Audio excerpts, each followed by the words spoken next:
Hello, welcome to the video class on formal and informal language, which is part of your paper on language and linguistics.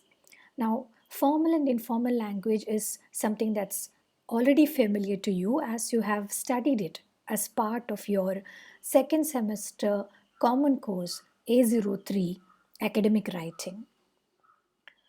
However, this will be a very brief refresher on the same topic. How do we distinguish between formal and informal language? Formal and informal language serve different purposes. They are used for different purposes. They have different intentions. The setting is different. Where do you use formal language and where do you use informal language? In what kind of situations do you use them? And the audience, to whom do you use formal or informal language? And the precise distinction between formal and informal language is in the choice of the tone, the words, and the structure, the grammatical structure. So, the tone, the choice of words or the vocabulary, and the way the words are put together or the grammatical structure, these are different in formal and informal language. As you know, formal language is less personal than informal language, and it is mostly used when writing for professional or academic purposes. Informal language is much more personal, it is casual and spontaneous, and it is used when somebody is communicating with their friends or family members, either in writing or in conversation. Now, as for the audience of formal versus informal language, formal language is usually intended either for a large audience or for people whom the speaker or writer does not know on a personal level, such as colleagues, teachers, strangers, etc. So, if you are writing something for a large readership, that is your audience. So, you are writing for a lot of people, then you use formal language. Speech or a talk, then you will have a large audience. So one thing is the size of the audience. If you're speaking to a lot of people, it is likely that you would use formal language. Not always necessary if it is a crowd of people who are all either very familiar to you, or suppose you are you're part of a fan group and you are talking to people who are fans of the same band or the same star or the same book as you are, then you may not use formal language. So that is, of course, it depends on context, but ordinarily, if the audience is very large, there is a possibility that they will be composed mostly of strangers, and then you will use formal language when you speak or write to a larger audience or a larger readership. The other time when we use formal language is even if the audience is a very small one, even if you're just speaking to one person, if it is a person that you don't know personally, നമുക്ക് നേരിട്ടറിയാത്ത വളരെ close ആയിട്ടുള്ള ഒരാളല്ലാത്ത, നമുക്ക് നേരിട്ടറിയുന്ന ഒരാളോ close ആയ ഒരാളോ അല്ലാത്ത ഒരാളോട് സംസാരിക്കുമ്പോൾ, that is when you use formal language. So if you are working in an organization and you're talking to your colleagues or your boss, you will tend to use more formal language. Even if you are, whether you are speaking or you are writing, you will use more formal language. If you're a student and you're talking to your teacher or to the principal, you will use formal language. If you meet a stranger and you're talking to that person, you will use formal language because that would be more polite. So this is about the audience for formal language.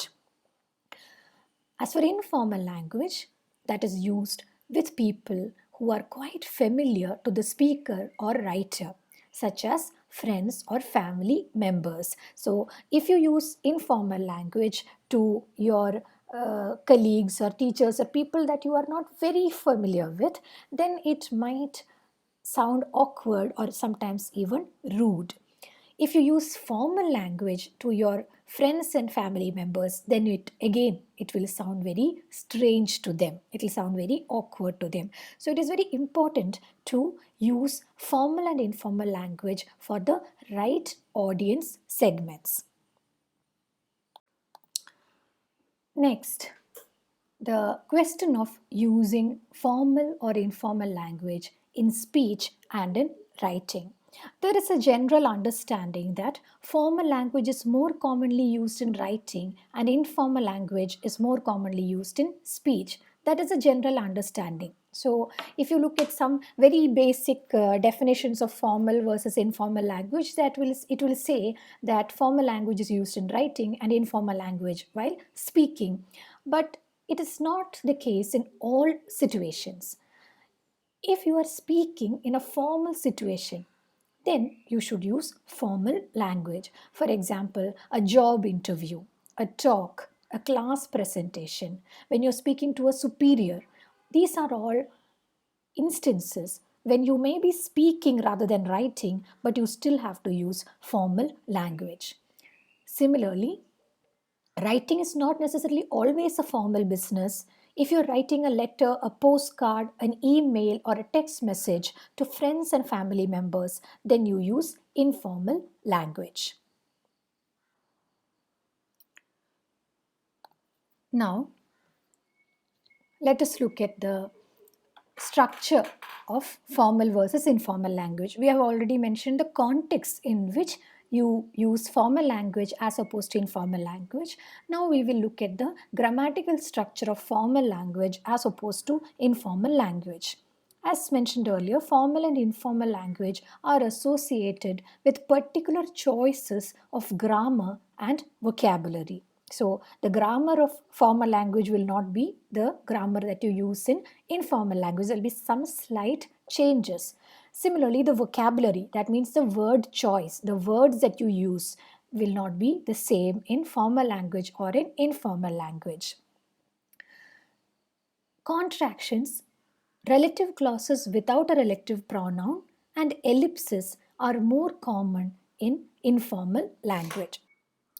Now, this particular point will be clearer when we look at some examples. So, first let us look at contractions. We have examples of the same sentences being written in formal as well as informal styles. So, first let us look at the formal sentence. She has accepted the job. She has accepted the job. In an informal context, you would say, she's accepted the job. She has becomes she's. This is an example of a contraction.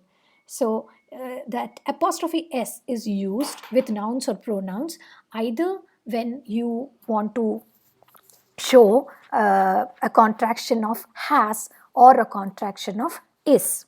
It is also used in a possessive sense, but that is not what we are doing right now.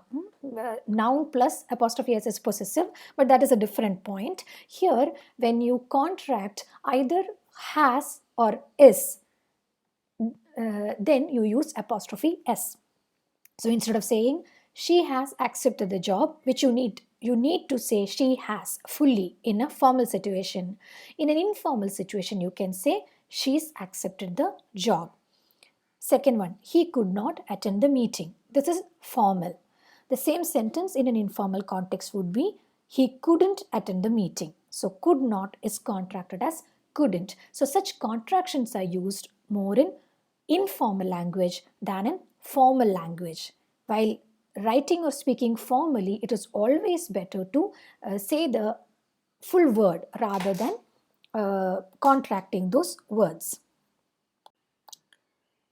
The next is a case of relative pronouns. Again, let us look at the formal sentence first. The girl whom I met yesterday was a good singer. The girl whom I met yesterday was a good singer. I met a girl yesterday. She was a good singer. We are combining those two simple sentences into a larger sentence. The girl whom I met yesterday was a good singer. So here we use the relative pronoun whom. In a formal context, you have to use that relative pronoun, whereas in an informal situation, you can avoid that relative pronoun and still convey the same meaning. So, in an informal context, the same sentence can be said as, the girl I met yesterday was a good singer. You can see that the word whom has been deleted from the second sentence. So instead of saying the girl whom I met yesterday was a good singer, which is a very formal way of speaking, you can say the girl I met yesterday was a good singer. Second example, I remember that song which you sang at the party. I remember that song which you sang at the party. You sang a song at the party and I remember that song. That's what you're trying to say. But you're combining those sentences using the relative pronoun which. Which is that song? The song which you sang at the party. So I remember that song which you sang at the party. But again, the relative pronoun which can be deleted in an informal situation to say, I remember that song you sang at the party.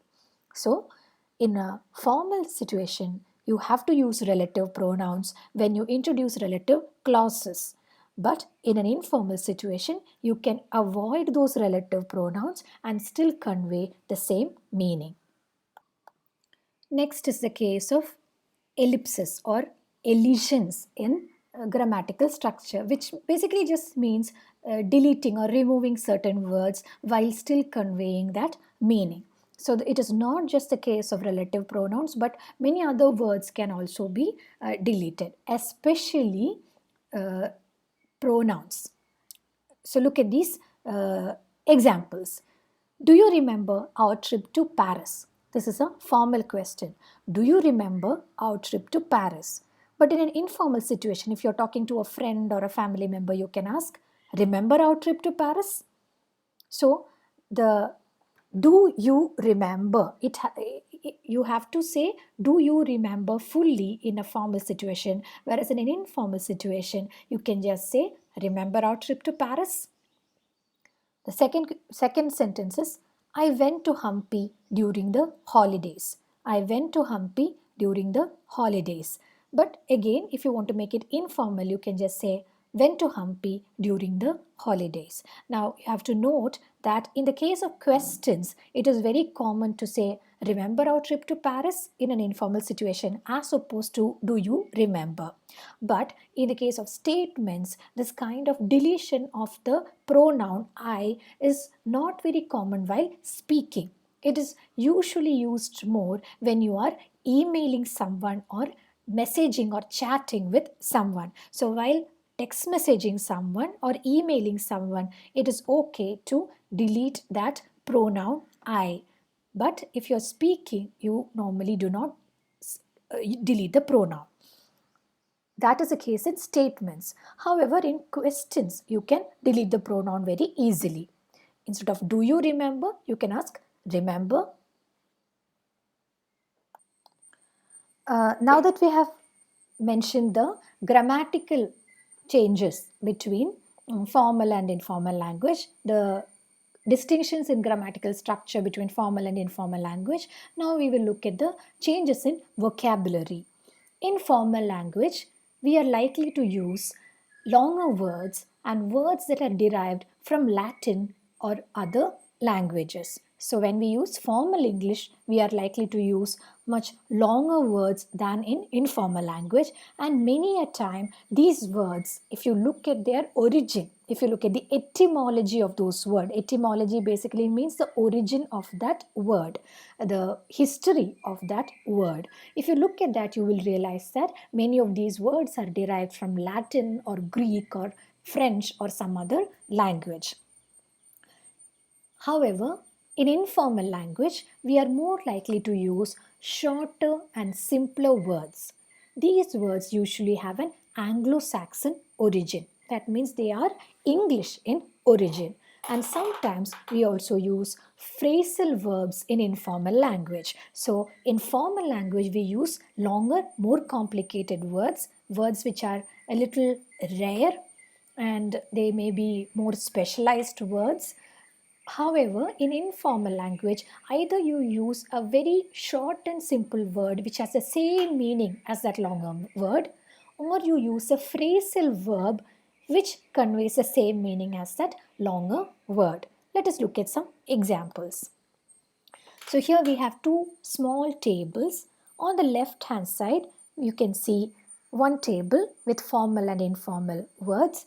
Here we have longer words on the left side, they are all formal, and on the right side we have the informal words which have the same meaning as the formal words. So in a formal situation, you might say commence, commence. But in an informal situation, you may say start or begin. Start or begin have the same meaning as commence, but they are shorter and simpler words. Second, terminate. Terminate is a very formal word, but if you want to be informal, you can say end, and it means exactly the same thing as terminate. Next, endeavor. When endeavor is used as a verb, he endeavored to do something. That is a very formal way of speaking, but in an informal situation, you can just say try. He tried to do something.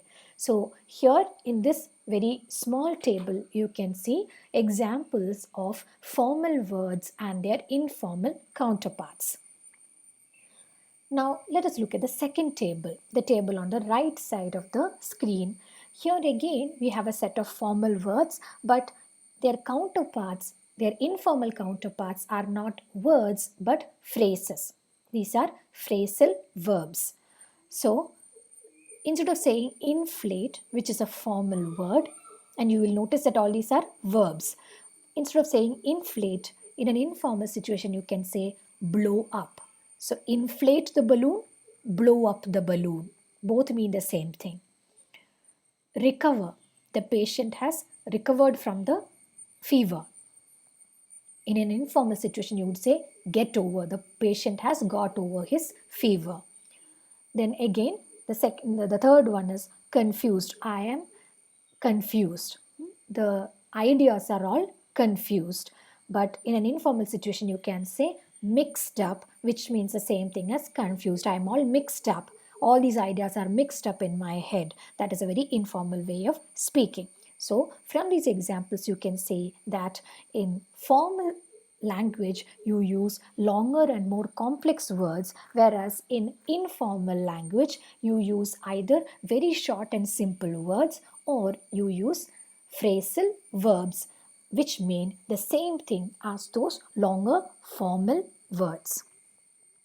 So I hope this little video lesson was useful for you. If you have any questions or comments, you can ask. Thank you for watching.